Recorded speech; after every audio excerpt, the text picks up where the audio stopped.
You know you had a good day when you're nice and hickied up on the shoulder there.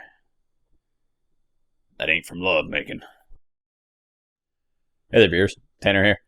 And today's video is going to be showing you the entire process of me building and shooting at some stands I made for steel targets that we bought in a big group buy. Additionally, I'm going to blow some stuff up at the end with tannerite, and who doesn't love that? Now, this video is not meant to be a by-the-book tutorial on how to build stands for targets. Everybody's going to need something different based upon their specific needs, how many targets they have, and so many different factors. This is sort of a baseline idea of one of the ways that you could do it, because there's a million different ways you could. So what did I have in mind when I decided to make these stands? First of all, it needed to be small and easily transportable. Secondly, it needs to support a lot of targets.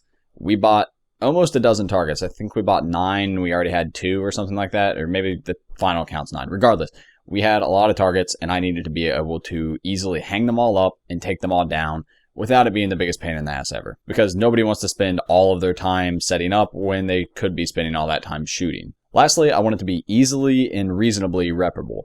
So if something breaks, I don't want to have to spend a whole crap ton of money and spend a bunch of time repairing it. I want to just quickly swap it out, patch job basically, and be back at full speed.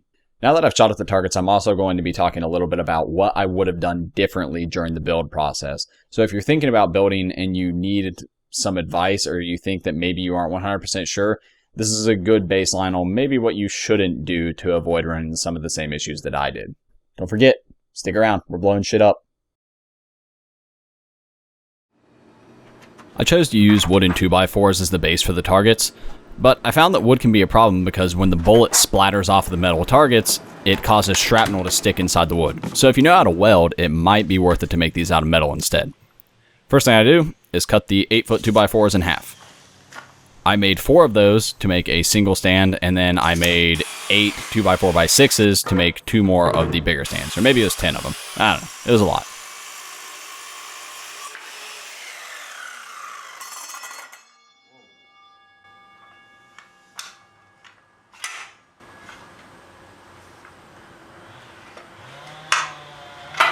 That's not safe.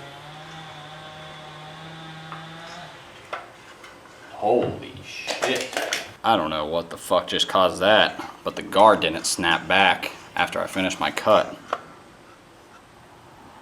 Whew. Spooky. Next up, we're going to grab the Sawhorse stands that allows you to turn 2x4s into Sawhorses. And that's literally what we're using as stands. We're just using gigantic Sawhorses. You can see that I'm choosing the end that I cut from just because I'd rather have the nice end on the bottom. And here are tons of these stands ready to go. I tried to choose a straight board that was at least decent for the top rail. It's okay.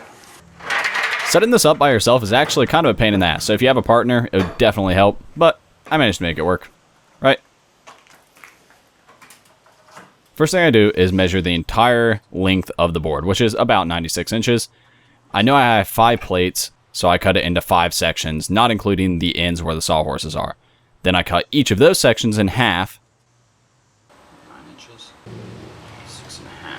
Measure the plates, and then split that distance between the midpoint. This puts all of the plates dead center of their respective section.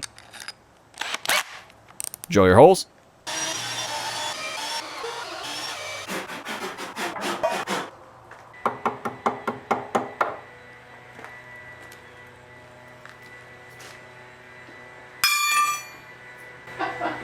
And you can start putting in your eye screws. Honestly, the eye screws are super cheap, so this isn't a problem, but it turned out to be the weak point for the first day we shot. Someone shot right through one, and I'm going to have to replace it. I put quick links on first, which was a huge mistake. Quick links do not fit on these eye screws easily. And they're expensive. Somewhat. So I recommend just going with S-hooks.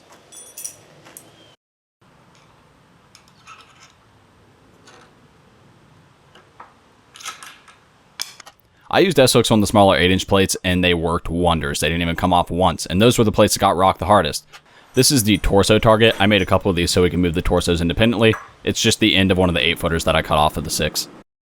Starting off with the plates, we have grade 8 bolts. I chose 2-inch. It really doesn't matter because the thread is always the same length. Next up, put a washer on, Put on your plate and then add 3 more washers to create spacers so that it hangs forward. Next, you're going to put on non-locking nuts, some more washers, your chain, more washers, and then nuts. Locking nuts specifically. They will wiggle loose if you don't use locking nuts, so it's worth it just to get the extra like 2 cents per nut to make them stay in place. Also notice that the chains still spin freely because of the 3 washers butted up against the shoulder of the bolt. Here you can see me clamping down the S-hook onto the chain. This just keeps you from losing the S-hook and makes it so you can easily lock it on the eye screw when you're ready to go. I'm telling you, forget the quick links. They get all bent up and they don't screw together anymore, they don't come apart. It's just not worth it. When you're done, your plate should hang slightly forward, and that's perfect. And the last step is just to set up your target stands and hang your targets from them. Simple as that. I don't have any footage of me doing that, and you'll see why in a second. I'm going to put a parts list in the description for anybody looking to do this themselves. I'm not going to give direct quantities because everybody's going to need different size stands and different specs based off of what they're ordering. So it'd be completely pointless to give you exact numbers. But everything down below will put you on the fast track to making the exact targets that I did in this video, probably tailored more to your needs. If there are absolutely any questions that you have about this, or if you need any advice or just any brainstorming done, then please leave a comment below and I'd be more than happy to help you try and figure something out. If you found this helpful, I would super appreciate a like. And if you are down to see some stuff blowing up and just having the targets tested in general, coming up right now. Let it go on the record that somehow I managed to use a PT Cruiser as a truck. Pretty effectively, actually. 8-footers, 6-footers, 4-footers, bunch of guns. It's good stuff. I wasn't recording any of that. Well, I completely failed to film the B-roll of me putting all the targets up. Kind of a bummer, because that was a lot of the work. I started out small here with the 22, just plinking the up-close pistol targets, then shooting the far ones. No problems thus far. Stepped up to 9mm. Yet again, having no issues. We painted a dick on that left torso and it definitely got shot more than any other target. So if you have a favorite target, paint a dick on it.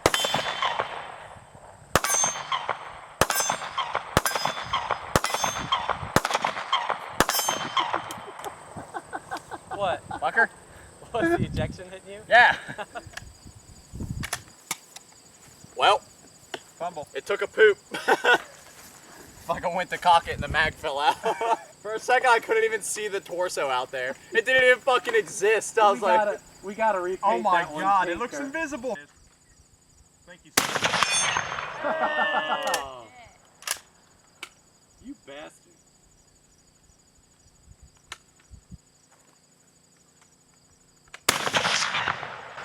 whiff.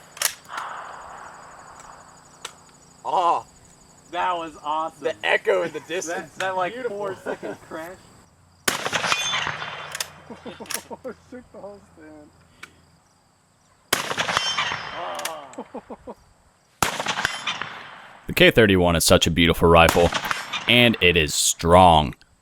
Like Nate said, it rocked the whole stand pretty much because it just yanked that torso around, but the stand never fell over, and we never had any issues with it.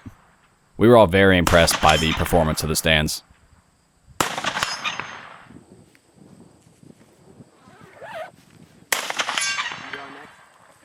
Lead all over my fingers.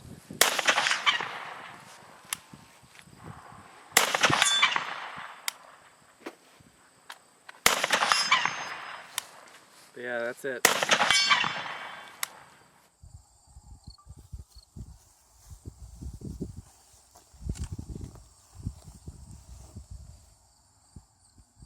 Do it. Oh my god.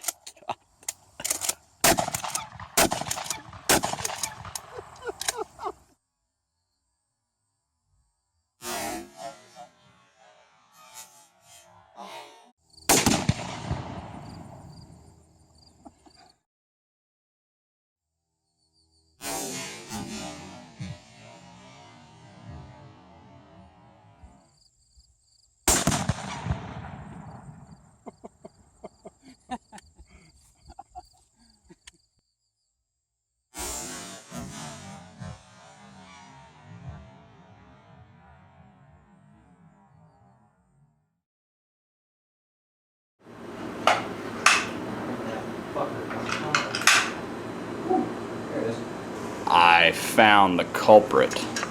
Yeah, you probably can't even see the bastard. Oh, maybe there. There.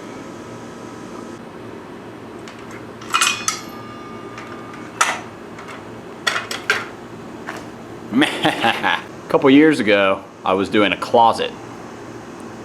Cutting up wire shelving, because this thing does everything. It cuts anything you want. Apparently, I left a part of that in there, a little snack for later, and almost just found it in the way of a quick toe amputation. Well, pays to make sure you know where your scrap goes.